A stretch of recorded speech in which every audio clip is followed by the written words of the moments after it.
Hey Bam, how are you? Whatever. Hey Bam. Last time we spoke to you was just the day you received your extension and sort of worked through that. It's been a little while since.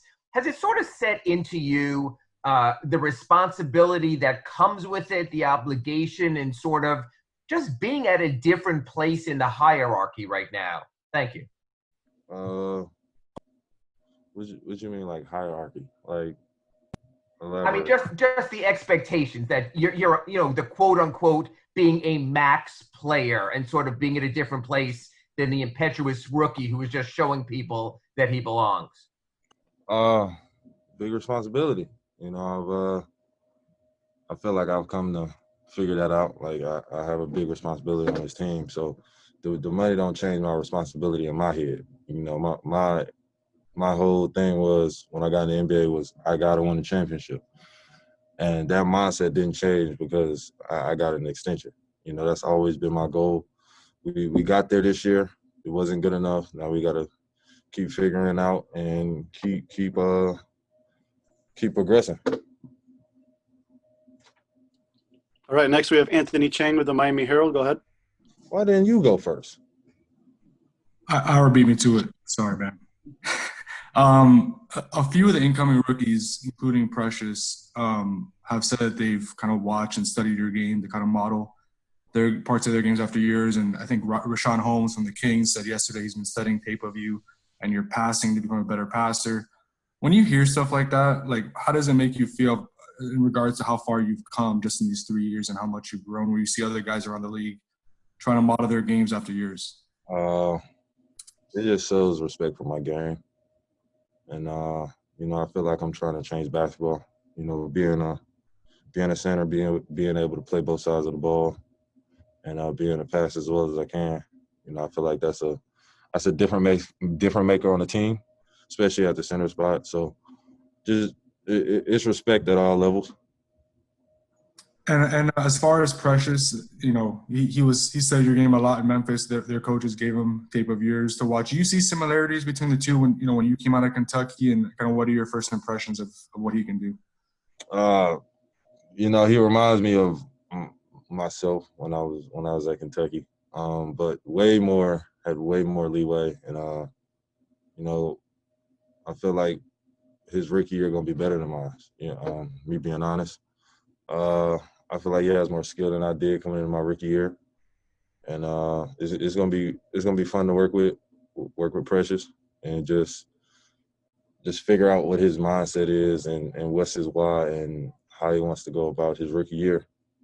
And if I do my fourth year, UD's kind of pushing me into that leadership role. So just figuring out how I can make him as comfortable as possible. All right, next we have Brandon Tobin with 790 The Ticket Radio. Go ahead. Hey, man. Curious to see what your process was after the finals loss this year. Both Tyler and Duncan talked about using it as motivation, both feeling that they could have given more in that series. I know you were dealing with some injuries in it, but just how did you, I guess, soak in how the season ended and what it's going to mean going into this year? It sucked. That's how I can put the feeling in the losing in the finals. It sucked. There's no in between. There's wins and then there's misery. So there's no in between that. So it's definitely motivating because we felt like we got there and left empty-handed. I felt like I really did. Just put my shoulder aside that 2 more games we could have been champions. So think about it like that. You get that far and you come empty-handed. So it's definitely motivating. Seeing other people celebrate something special and you having that same opportunity. So, my mindset is definitely kicked up a gear, and I'm really locked in and looking forward to the season. All right, next we have Cooper Moorhead with Heat.com. Go ahead, Coop. Hey, Bam. During the regular season last year, the defense was a little up and down team-wise, and then in the bubble and the playoffs, it seemed like the team found a different gear defensively. I'm curious if you think the playoff performance of the team's defense is sustainable? And if it is, what do you guys need to do differently this year to kind of sustain that over a full season? Everybody's just got to be on the same page. I feel like that was the ups and downs between games and our defense. We was up and down on that side of the ball and just trying to find a steady flow. And I feel like we maintained that in the playoffs. So doing that for the regular season and playoffs, everybody's got to be mentally prepared. All right, next up we have Nick Friedel with ESPN. Go ahead. Bam, I know you mentioned that money doesn't change your responsibility at all, but on a broader sense, what is it like signing a contract that's could be worth almost $200 million? I mean, think about what you just said, Ferrell, and just really process that. And, that's how I kind of felt, thinking like, an organization believes in me to where I'm worth 163, possibly 200 mil. So when you put it in that form, it's responsibility really kicks in and it really hits home. Now it's my time to figure out how we can win, how we can get to that level of comfortability where we can raise that trophy. And that's my goal. That's the responsibility I have, and I'm gonna figure that out one way or another. Do you think it's you being more vocal? I know you mentioned that with what you do was saying, but is right off the top after you sign that deal, is it, hey, I need to assert myself a little more than maybe I have? I wouldn't say that. It's more so being an impactful player. And, that doesn't mean I have to be any more assertive. I just got to figure out bits and pieces of ways to make this team better to the point where we can get over the hump. It's going to be at times where I'm going to have to be assertive. I know that, and my team knows that. And then, nobody's mad at that. So it's one of those things where I can kind of flow into being one of those hardcore leaders like UD in my own way, because my coaches and my staff want me to do that, but do it in my way and still be impactful. All right, next we have Heat TV announcer Eric Reed. Go ahead. Thank you, Nick. Hey, Bam. Welcome back, and really congratulations. You earned every penny, and there's not a soul that would not agree with that. I'm just wondering, the best thing for any player, especially a young player, is getting playoff experience, and you and your teammates, now have finals experience. Fueled by that and the motivation you talked about, where do you see your game going this year? And then I want to talk to you about your team expectations. Where do I see my game? I'm just trying to become an all-around better player. My nickname in the organization is No Ceiling. So that gives you a point of where I want my game to be. I want to have no ceiling and be the best player that I can be and win this city a championship.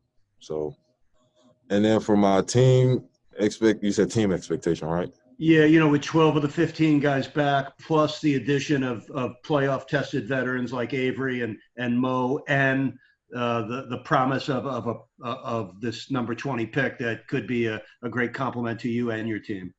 Yeah.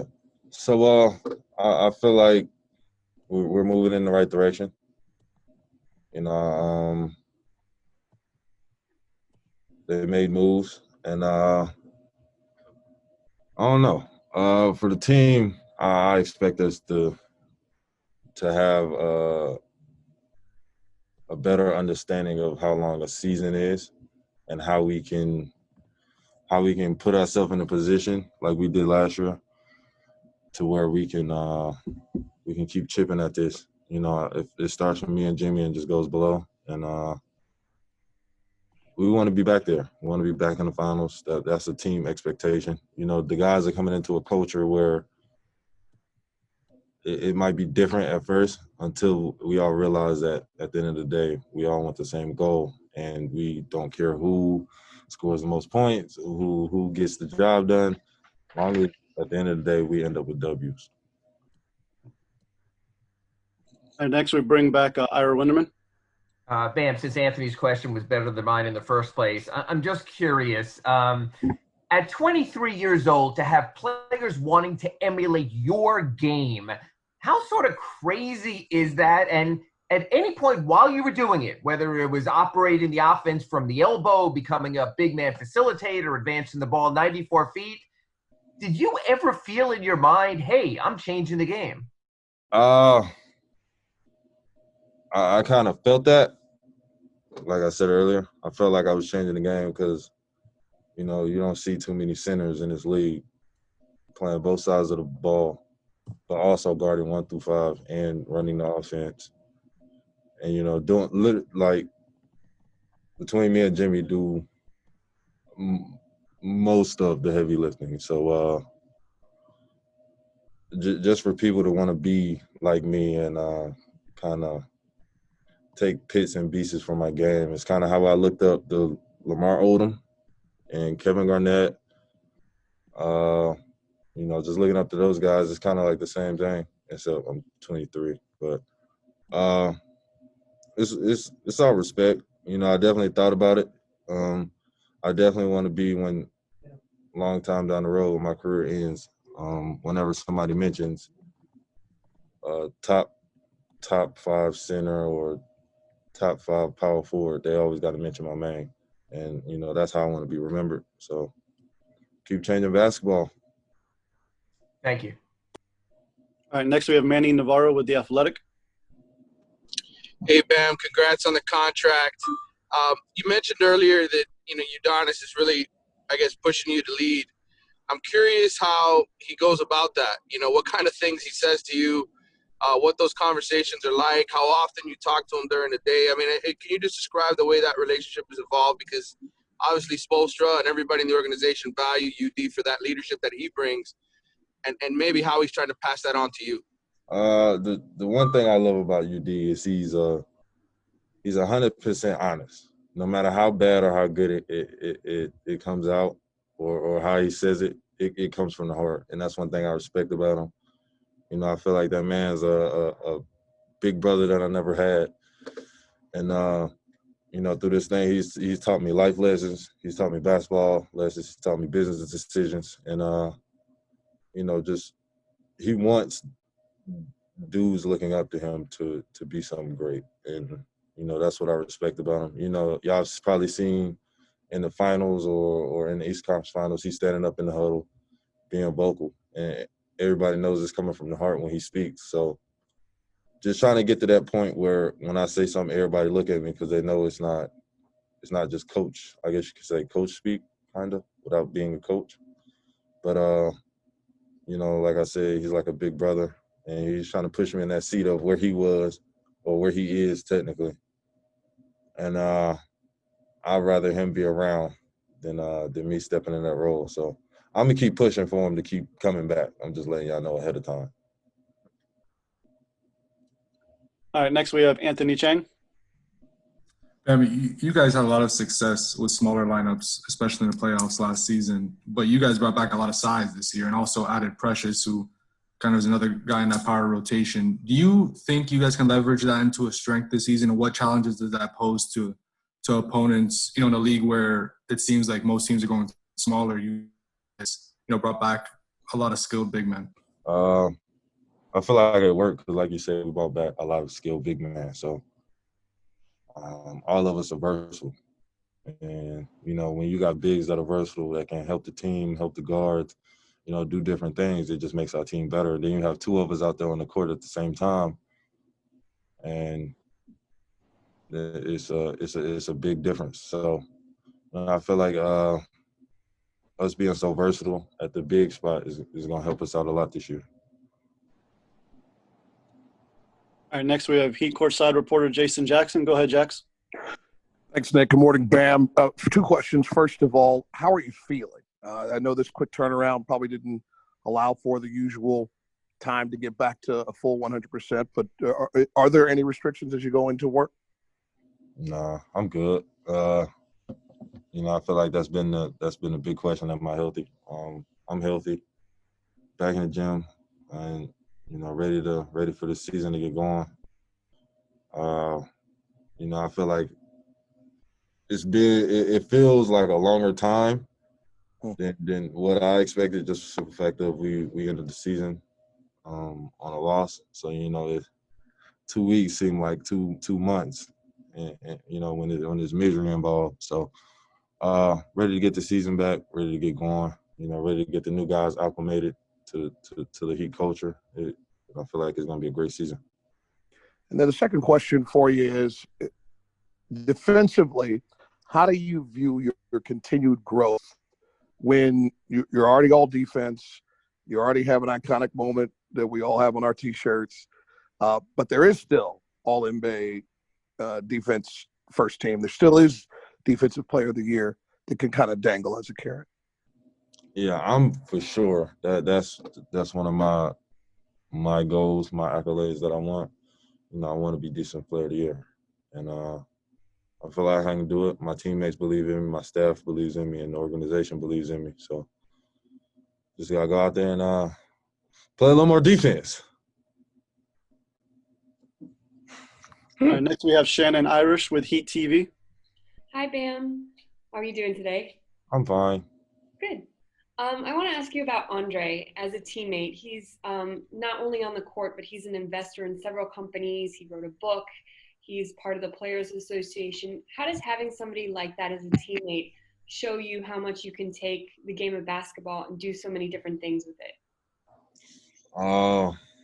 Having a teammate like Dre, it's kind of similar to UD as a sense, without all the, you know, the explicit words, I guess. But you know, just hearing Dre talk and seeing how he thinks and how he operates is you start to pick up little things from him. So just asking him a couple questions, just getting to know him, and you know, now that I've known him for almost, has it been a year? It's about to be a year.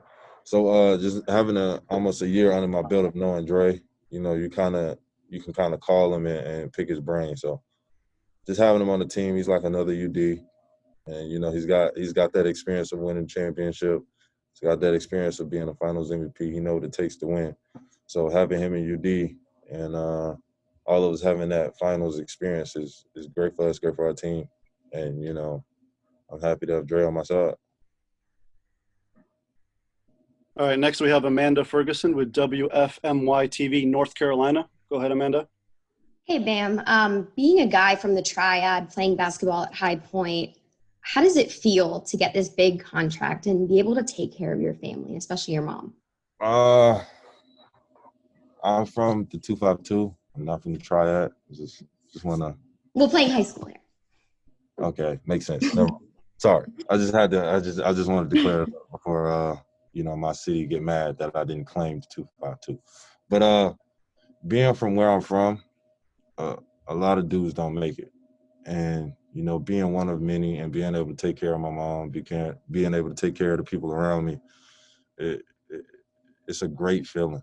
You know, that's an undescribable feeling to be able to, you know, pay off any debt or being able to just do little things for your family and just make a difference in our life. You know, I've always been about giving to people, so it's been an easy transition for me to, you know, just help my family out and make sure everybody around me is straight. All right, next we have Joe B with Heat.com. Go ahead, Joe. Hey, Bam. Yesterday, Spo said that you're a lot like Jimmy in the sense that you impact winning across the board. How does that make you feel when he says that? I know, you and Jimmy have a great relationship. It just shows, man. I feel like I don't know. We weren't the most skilled. We weren't the most talented out of our group. And, you know, I feel like we're similar because our work ethic is through the roof. And we both came from nothing and made something out of it. And, you know, that's why I respect Jimmy so much, because his story is kind of like mine, just in a different, way different sense of, you know, where he comes from, how he was raised. But, you know, we all was raised tough, and, you know, having a dude like that on my side, knowing what he's been through, I know he's not going to give up on me, and I'm not going to give up on him. Thank you, Bam. All right, next we have Wes Lammy. Go ahead, Wes. Hey, Bam. Congratulations again. Man, first and foremost, there were times in the playoffs you were just literally calling yourself out on the team not playing well or losing because of you. Can you just share your mindset? Obviously now, is that still raising in terms of your game and the mindset? And obviously, just on a side personal note, when you signed the contract officially, can you share maybe a moment you had with your mom directly, possibly? Well, since the second question is the one I remember, I'll go with that one first. But it was one of those moments where you just sit back and really think about it for real. You know, we said a prayer. I hugged my mom, kissed her. But I don't know. I don't really know how to describe that feeling unless you were there to witness it or you're there. It's one of those things where you work for it to be in a situation where you can take care of your mom forever. So you know, it's a beautiful, beautiful moment for me. I can't really describe it. I got a secret present for her for Christmas. So she'll get a kick out of that. All right, next we have Christos Saltas with SDNA Greece. Go ahead. Hello, Bam. Congratulations on your new contract. Well deserved. I have two questions for you. The first one is which were the biggest sacrifices for you from when you start to play ball through now? Biggest sacrifice? Yes. I wouldn't say there was too many sacrifices because at the end of the day, this is what I love to do, and this made me who I am. You know, basketball in a sense. So it wasn't too many things I was really mad over sacrificing over basketball. So I can't really give you like a lot of. I mean, yeah, I sacrificed hanging with my friends. I can still find time to hang with my friends. So I didn't really sacrifice anything to play basketball because that was like my priority. That was how my mom was gonna eat. That was how I was gonna make it out. So it wasn't really anything to sacrifice over basketball. And the second one is what you prefer most, and championship with the Miami Heat or a jersey retirement ceremony? A championship. You know, a jersey retirement be cool, but you know, if I got a ring, it'll last forever. You know, I can always say like I'm a champion. Like a lot of dudes can't go in the NBA and say like I'm a champion. You know, this is a ring. But for me, between a retired jersey or a championship, I'm gonna pick a championship. Thank you. All right, next we have Warren Shaw of Shaw Sports. Go ahead, Warren.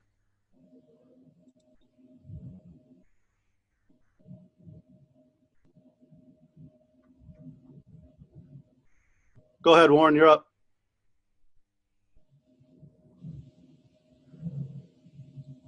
All right, he may be having issues. We'll move on. We'll go to Yanni Torres from Tab Deportes. Go ahead. Hi. Hello, Bam. Hi. My question is, what do you feel about the new rules and new season, new contract?